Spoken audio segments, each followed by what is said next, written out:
जो लोग ऑर्गेनिक खेती करना चाहते हैं या कर रहे हैं वो अक्सर पूछते हैं कि ऑर्गेनिक फार्मिंग में कीटों की रोकथाम के लिए जैविक पेस्टिसाइड कैसे तैयार करें। तो चलिए आज हम आपको मिलवाते हैं जैविक खेती के एक्सपर्ट डॉक्टर अजय बोहरा से, जो आपको जैविक पेस्टिसाइड बनाने की पूरी जानकारी देंगे। लेकिन इससे पहले यदि अभी तक आपने टेक्निकल फार्मिंग चैनल को सब्सक्राइब नहीं किया है तो इसे सब्सक्राइब जरूर कर लें और बेल आइकन भी दबा दें ताकि आगे आने वाले वीडियो की नोटिफिकेशन आपको मिलती रहे। नमस्कार किसान साथियों, मैं हूं डॉक्टर अजय कुमार बोहरा भिवानी से। मेरे पास बहुत किसान साथियों के फ़ोन आते हैं और शहरों से भी आजकल फ़ोन आने लगे हैं जो टेरेस गार्डनिंग और पार्क में अपना जो है ना सब्जियों का शौक पूरा करते हैं कि ऑर्गेनिक पेस्टिसाइड को घर पे कैसे तैयार किया जाए। ये जो आप इस डब्बे के अंदर देख रहे हैं ये प्योर ऑर्गेनिक तैयार किया हुआ पेस्टिसाइड है। इसको तैयार करने की दो विधि हैं, इसको एक तो सड़ा के तैयार कर सकते हैं, एक इसको उबाल के तैयार कर सकते हैं। मैं इन दोनों विधियों के बारे में इस वीडियो के माध्यम से आपको सारी जानकारी दूंगा और बताऊंगा कि किन किन पौधों की आपको इसके लिए ज़रूरत पड़ेगी और कितनी मात्रा में इसको यूज़ करना है और तैयार होने के बाद इसका यूज़ कैसे होगा। तो इसका मेन उद्देश्य ये है कि पूरे देश में लैंग्वेज प्रॉब्लम आती है हमें, तो पौधे की पत्तियां देख के आपको अंदाज़ा हो जाएगा कि भाई आपके क्षेत्र में इसको किस नाम से बोला जाता है। ये नीम का पौधा है। हमारे कई स्टेटों में जहाँ हिंदी समझते हैं लोग इसको नीम ही बोलते हैं और जिस भी लैंग्वेज में आपके यहाँ इसको बोलते हो तो आप इसको पत्ते को देख लें और आइडिया लगा लें। लंबा पत्ता होता है, इसके अंदर कट बने होते हैं और इसका जो आखिरी किनारा बनता है ये नुकीला बनता है। नीम के बाद जो अगला पौधा आता है इसको हम बोलते हैं आकटा। किसी क्षेत्र में इसको आक भी बोलते हैं, आंकड़ा भी बोलते हैं।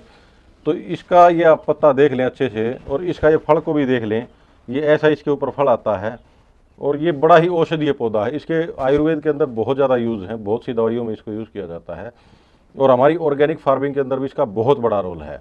तो ये आकटा हो गया जी। इसके बाद जो ये है पौधा इसको धतूरा बोलते हैं।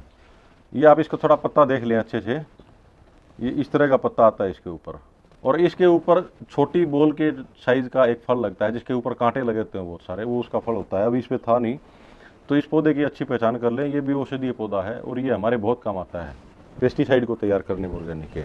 इसके साथ ये पौधा देखें, ये बड़ा जाना पहचाना मिलेगा आपको, क्योंकि जब आप आमतौर पे रोड पे गाड़ी चलाते हैं तो आपको रोड के जो है ना फुटपाथ एरिया पे मैक्सिमम यही लगा दिखाई देगा। इसकी 7 से 8 प्रजाति आती हैं। जैसे इसके अंदर जो फ्लावर है ये येलो कलर का है, इसमें किसी में आपको ग्रीन कलर का मिलेगा, किसी में वाइट कलर का मिलेगा, इसके अंदर ऑरेंज कलर भी आता है। तो इसकी खासकर आप पत्ती की पहचान कर लें, कनेर बोलते हैं इसको। इसकी जो पत्ती है ये लंबी पत्ती बनती है, आंखें से नुकीली बनती है। किसी वैरायटी में थोड़ी चौड़ी हो जाती है, वो कोई इशू नहीं है, लेकिन इसका फ्लावर देखेंगे ना आप, ऐसा ही फ्लावर बनेगा। ये बड़ा ही विषैला पौधा है, इसको कोई भी जीव जो है नहीं खाता है, जो पशु होता है। इसके बाद ये देखें, ये जो पौधा है ये अक्षंड है। इसकी पत्ती को मैं दिखा देता हूँ थोड़ा सा, ये ध्यान से देखें। इसको अश्वगंधा भी बोला जाता है। ये बड़ा ही गुणकारी पौधा होता है। औषधि भी इसकी जो है ना बहुत ज़्यादा वैल्यू है पौधे की। इसके साथ ये पपड़ी है, ये बड़ा ही हरा भरा पेड़ होता है, जैसे शीशम होती है ऐसे ही। ये शहरों में आपका जो है जो भी एरिया होता है ना ग्रीन एरिया, उसके अंदर मैक्सिमम आपको लगा मिलेगा। इसके बाद ये भांग का पौधा है। भांग एक बार ये जिस एरिया में होना शुरू हो जाता है वहाँ काफ़ी मात्रा में हो जाता है, तो ये इतना मुश्किल नहीं, बड़ा आसानी से मिल सकता है। वैसे तो इसका पत्ता जो है ना अपना देसी एक कागा रोटी होती है जिसको हम खा सकते हैं, उससे मिलता जुलता ही होता है। ये पौधा लंबा जाता है और काफ़ी मजबूत पौधा होता है। ये जहाँ उगता है ये घास वास को उगने बहुत ज़्यादा नहीं देता है, ये खुद फैलता जाता है। इसके साथ में घास है, जैसे इसके ऊपर ये फ्लावर आए हुए हैं, कुछ ये सूरजमुखी जैसा ही दिखता हुआ फ्लावर होता है, छोटे साइज़ का होता है। इसका भी हम प्रयोग कर सकते हैं। एक ये है पौधा, ये कांग्रेस घास बोलते हैं इसको। ये जितनी ज़्यादा गर्मी बढ़ती जाएगी उतना ये पौधा ग्रोथ करता जाएगा, इसको भी यूज़ कर सकते हैं। ये जो पौधा है ये सहजन का पौधा है। इसको ड्रम स्टिक भी बोलते हैं, मोरिंगा भी बोलते हैं, सुहागना भी बोलते हैं। इसके बहुत सारे नाम हैं, क्षेत्र के हिसाब से अलग अलग हैं। जो हमारी शीशम होती है उससे मिलता जुलता इसका पत्ता होता है। धरती का सबसे औषधीय पौधा है और सबसे सॉफ्ट पौधा है और सबसे ज़्यादा ग्रोथ है। आपने अगर इसका बारिश के टाइम में बीज लगा दिया तो ये 3 महीने में 6 फुट का चला जाता है। तो ये इसकी मेडिसिनल वैल्यू बहुत ज़्यादा है। आपको आगे इसके बारे में जानकारी देंगे। जितने भी मैंने आपको पौधों के बारे में बताया है, इन पौधों का हम नॉर्मली तौर पर पेस्टिसाइड बनाने में प्रयोग करते हैं और जो भी पौधा सामान्य तौर पर गऊ और बकरी नहीं खाते हैं उनको हम यूज़ कर सकते हैं। तो इन सब पौधों की मदद से हम पेस्टिसाइड तैयार कर सकते हैं। अब इसको तैयार करने की विधियां 2 हैं हमारे पास। अगर हमारे पास फसल इंस्टेंट तैयार नहीं है और हमें भविष्य में इन चीज़ों को यूज़ करना है तो हम इसको सड़ा के तैयार कर सकते हैं। आपने 200 लीटर का ड्रम ले लिया, वो चाहे लोहे का हो चाहे प्लास्टिक का हो, जो भी इजीली आपको अवेलेबल हो सके। उसके अंदर इन सारे पौधों की पत्तियों को बारीक बारीक काट के उनको ड्रम में डाल के जितनी मात्रा में भी आपको अवेलेबल हो उसको, जितनी मात्रा में उनको भर सको, उसको अप टू 75% 75% तक उसको इन पत्तियों से भर दें। और इनके साथ साथ आप उसके अंदर उसको और असरदारी बनाने के लिए कुछ प्याज का भी यूज़ कर सकते हैं, लहसुन का भी यूज़ कर सकते हैं, थोड़ी बहुत अदरक भी डाल सकते हैं और तेज़ मिर्ची भी डाल सकते हैं। जो तीखी मिर्च आती है, हरी मिर्च, उसको भी डाल सकते हैं। तो इन सब चीज़ों को आप जैसे ही ड्रम में डाल देंगे तो उसके अंदर आपको पानी भर देना है और पानी में 25 से 30 दिन इसको सड़ने देना है। तो 25 से 30 दिन सड़ने के बाद इसका जो लिक्विड सोल्यूशन तैयार होएगा, उस लिक्विड सोल्यूशन को आप पेस्टिसाइड के तौर पे यूज़ कर सकते हैं। और यही तरीका इसको बॉयल करने का है कि आपके फील्ड में प्रॉब्लम है, आपको नेक्स्ट डे या उससे नेक्स्ट डे 2-3 दिन के अंदर पेस्टिसाइड की ज़रूरत पड़नी है, तो आप इन सब चीज़ों को काट के अच्छे से और लोहे के ड्रम में या बड़े कढ़ाई में उबाल के और उसको आप पेस्टिसाइड के तौर पे तैयार कर सकते हैं। इनको मिनिमम आपको 8-10 घंटे उबालना पड़ेगा। आप 2-3 घंटे उबाल के अगर यूँ सोचते हो कि पेस्टिसाइड तैयार हो जाएगा तो प्रॉब्लम रहेगी, इनका कस निकलने में टाइम लगेगा। तो अगर चटनी बना पाते हो तो और बढ़िया है, जिसमें शॉर्ट टाइम में तैयार करना है। जो इसको 25 से 30 दिन का प्रोसेस है जिसको तैयार करने का है, उसके अंदर सभी को अच्छे से ड्रम में डाल के पानी को भर के हमने छोड़ देना है। अगर किसी चीज़ से ढक सकते हो आप तो अच्छा है कि बाहर से कोई भी जीव उसके अंदर नहीं जाएगा। तो उनको सड़ने के बाद अच्छे से हिला के बाहर निकालिए, सॉलिड पार्ट को छोड़ दीजिए, छान के उसका लिक्विड निकाल लीजिए। उस लिक्विड को आपका मान लो स्प्रे का टैंक है 18 या 20 लीटर का, तो स्प्रे के टैंक में आप उसकी मात्रा 350-400 ml से शुरू करके देखें, क्योंकि इन पौधों के अंदर जो गुण हैं और जो आपकी फील्ड का पौधा है, आपके फील्ड के जो इम्यून पौधा है उसके इम्यून पावर को आपको डाल के ही पता चलेगा कितना स्ट्रॉन्ग है। तो जैसे ही आप इसका यूज़ करेंगे 300 से 400 ml से शुरुआत करके देखें। रात के टाइम में आप स्प्रे कर दें, शाम के टाइम में कुछ एक पौधों के ऊपर डालें और उसका इफेक्ट आप धीरे धीरे बढ़ाएं। अगर आपको लगता है कि भाई जो आपके शत्रु कीट हैं उन पर कंट्रोल नहीं कर पा रहे हैं तो आप इसकी मात्रा को 2 लीटर 2.5 लीटर तक ले जा सकते हैं, लेकिन आप शुरुआती तौर पे मात्रा को बढ़ा के न डालें, क्योंकि उससे इसका बैड इफेक्ट भी आ सकता है। कि मान लो पौधे के ऊपर आपने इसका डाल दिया, ये कंसनट्रेटेड पॉइजन है एक तरह से, तो ये अगर ज़्यादा मात्रा में चला जाता है तो पौधे पे उसका जो है ना पत्ते उसके मुरझा जाएंगे, पौधा जल भी सकता है। तो हमें इस चीज़ का थोड़ा सा कंट्रोल करके देखना है। अब इसकी मात्रा अगर आपका स्प्रे का टैंक 500 लीटर का है तो पहले प्रैक्टिकल करके देख ले एक दिन, उसके बाद इसकी मात्रा जैसे ही आपको लग जाएगी इस पर सेट हो रखी है, आप फसल के हिसाब से डाल सकते हैं। सब्जी का कोई छोटा पौधा है, बाड़ी का बड़ा पौधा है, नरमा के अंदर आपने धान के ऊपर स्प्रे करना है, आपने इसका जो है ना गन्ने की फसल पे स्प्रे करना है। देखिए 3 फसल सबसे मुख्य फसलें हैं आपका, एक तो धान है, एक कपास है, एक गन्ना है, जिनके अंदर मैक्सिमम पेस्टिसाइड की एंट्री करनी पड़ती है। बाकी चीज़ों पे कंट्रोल किया जा सकता है। इन फसलों को ऑर्गेनिक करने के लिए बहुत स्ट्रगल करना पड़ता है फार्मर को।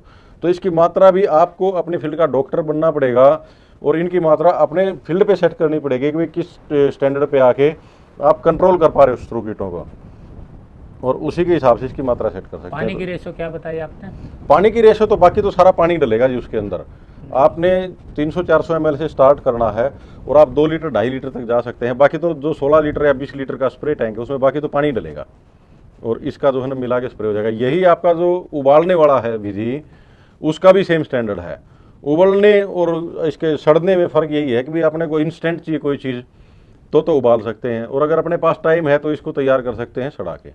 और इसको तैयार करने के बाद ये एक्सपायरी नहीं है इसकी कोई भी, आप इसको प्रिजर्व करके रखें। किसी भी आपने बोतलों में डाल लिया, कैनी वगैरह में डाल लिया, साफ़ सुथरी कैनी लेके उसमें डाल लें और ज़रूरत के हिसाब से अपना यूज़ करते रहें, क्योंकि जिस टाइम पे ज़रूरत पड़नी है उस टाइम पे आप काम बहुत होते हैं फील्ड के अंदर, और जब फील्ड में फ्री होते हो, जैसे आजकल के दिन हमारे पास समय बहुत है, तो उस टाइम पे हम इसको तैयार करके अपने आने वाले पूरे साल की या अगले 2 साल की एक बार में ही तैयार कर सकते हैं। बार बार हमें इसके लिए मेहनत करने की ज़रूरत नहीं है।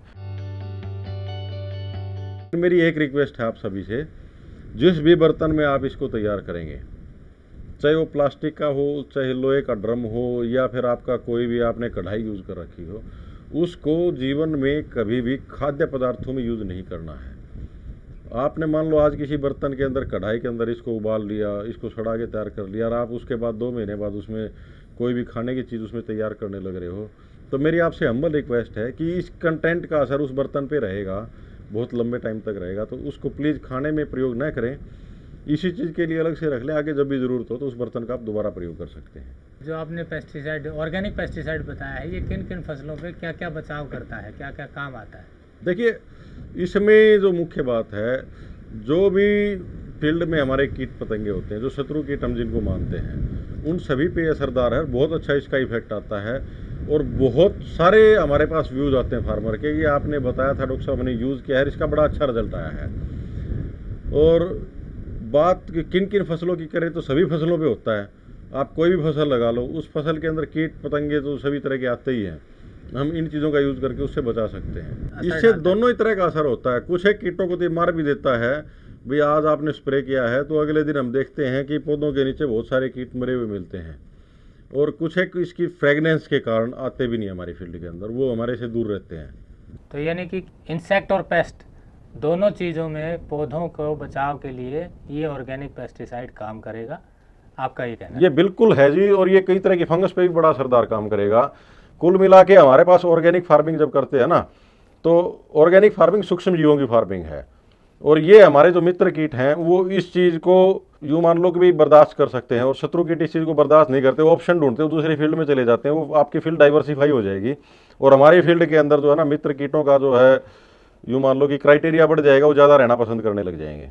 जी, एक बार आप शॉर्ट में फिर से बता दें कौन कौन से पौधे आपने लिए? सामान्य तौर पे हम जो इजीली हमारी नेचर से अवेलेबल हो सकते हैं, जैसे नीम हमें मिल सकता है आसानी से, हर एक क्षेत्र में होता है। आक या आकटा बोलते हैं, ये मिल सकता है। धतूरा है, भांग है, कनेर है, पपड़ी है, लहसुन कर सकते हैं, प्याज कर सकते हैं, अदरक डाल सकते हैं, हरी मिर्ची भी डाल सकते हैं। सामान्य तौर पर जिस पौधे को गऊ और बकरी नहीं खाती है, कांग्रेस घास लगा लो, या बहुत सारी ऐसी घास होती है जो क्षेत्र वाइज होती है, मान लो हमारे यहाँ नहीं है, आपके यहाँ है, आप उन सभी घासों का प्रयोग कर सकते हैं। उसको प्रयोग करने से पहले एक रिक्वेस्ट है, जितनी भी आप ये लेके आते हैं टहनियाँ, इनको थोड़ा सा पाइप से पानी से धो लें, और उसको धोने के बाद यूज़ कर लें, उबाल लें, तो उससे क्या है कि मिट्टी का कंटेंट उसमें नहीं आएगा, जो डस्ट है और जो पोल्यूशन है वो आपका धुल जाएगा, और आपको एक नेचुरल चीज़ मिल जाएगी और ओरिजिनल मिल जाएगी बगैर किसी मिलावट के। ये कितने पानी में कितनी पत्तियां डालें, ये सारी कंपोजिशन क्या होनी चाहिए? इसके लिए बड़ा आसान सा फार्मूला है। जो भी हमारे साथियों के पास बर्तन हो, चाहे वो आपके पास ड्रम 50 लीटर का है, 100 लीटर का है, 200 लीटर का, इस बात से कोई फर्क नहीं पड़ता। सभी पत्तियों को बराबर मात्रा में बारीक बारीक काट के उस बर्तन को आप अप टू 75%, मतलब आधे से ज़्यादा भर दें, और बाकी जो स्पेस बचता है उस स्पेस के अंदर आप उसमें पानी भर दें, तो ये आपकी मात्रा सफिशिएंट हो जाती है। और जब आप उसको उबालें तो उबालते हुए उसमें थोड़ा सा ध्यान रखना है, उस बर्तन को थोड़ा सा खाली रखना है, क्योंकि बॉयल होते हुए ये जब उबलता है तो पानी बाहर निकल के और आग पे गिरने का खतरा बन जाता है, तो उसको थोड़ा खाली रखें तो बॉयल हो जाएगा। और जब बॉयल होते हुए वो वेपोराइज होगा पानी, उसमें पानी घट जाएगा और पत्तियाँ ऊपर आ जाएंगी, तो उन पत्तियों को हमें डुबो के रखना होता है। तो दोबारा उसमें पानी ऑन ऐड कर दें, ताकि वो पत्तियाँ उसमें डूबी रहें और उनका जो कस है वो पानी में अच्छे से आ जाए, और उसको आप ठंडा करके प्रयोग कर सकते हैं। अगर आपको यह वीडियो पसंद आया है तो ज्यादा से ज्यादा लाइक और शेयर जरूर करें। साथ ही चैनल को सब्सक्राइब करना ना भूलें।